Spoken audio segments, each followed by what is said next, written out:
বিপদ যে কোনো সময় আসতে পারে। এমন পরিস্থিতিতে বেশিরভাগ মানুষ ঋণের জালে জড়িয়ে পড়ে। কিন্তু আপনার যদি একটি জরুরি তহবিল বা ইমার্জেন্সি ফান্ড থাকে, তবে আপনি যে কোনো আর্থিক ঝড় মোকাবিলা করতে পারবেন। আজকের ব্লগে আমরা জানব কেন এবং কিভাবে একটি শক্তিশালী জরুরি তহবিল তৈরি করবেন। সহজ কথায়, জরুরি তহবিল হল এমন কিছু টাকা যা আপনি কেবলমাত্র অনাকাঙ্ক্ষিত বিপদের সময় ব্যবহারের জন্য আলাদা করে রেখেছেন। এটি আপনার সাধারণ সঞ্চয় বা ডিপিএস নয়। এটি এমন একটি নিরাপত্তা জাল যা আপনাকে কঠিন সময়ে অন্যের কাছে হাত পাতা বা চড়া সুদে লোন নেওয়া থেকে বাঁচাবে। সবার জরুরি তহবিলের পরিমাণ এক হয় না। আদর্শ নিয়ম হল আপনার মাসিক জীবনযাত্রার খরচের অন্তত ৩ থেকে ৬ গুণের সমান টাকা জমা রাখা। ধরুন, আপনার বাসা ভাড়া, খাবার ও সব বিল মিলিয়ে মাসে ২০,০০০ টাকা খরচ হয়।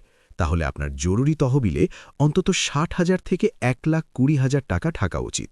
যাদের আয় অনিয়মিত বা পরিবারের সদস্য সংখ্যা বেশি, তাদের জন্য ১২ মাসের খরচ জমানো আরও নিরাপদ।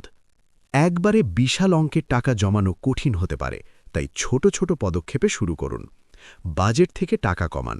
আপনার অপ্রয়োজনীয় খরচগুলো, যেমন বাইরে খাওয়া বা অপ্রয়োজনীয় শপিং, কমিয়ে সেই টাকাটা আলাদা করুন। আলাদা ব্যাংক অ্যাকাউন্ট। জরুরি তহবিলের টাকা আপনার মূল অ্যাকাউন্টে রাখবেন না।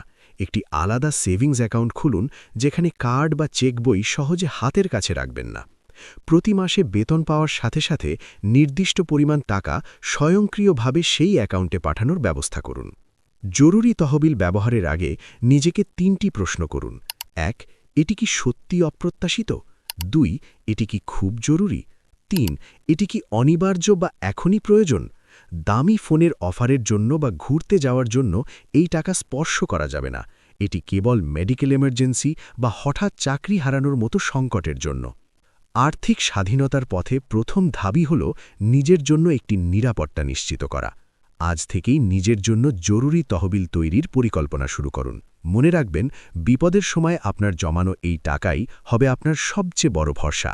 ভিডিওটি তথ্যবহুল মনে হলে শেয়ার করুন এবং আপনার কোনো প্রশ্ন থাকলে কমেন্টে জানান। ধন্যবাদ।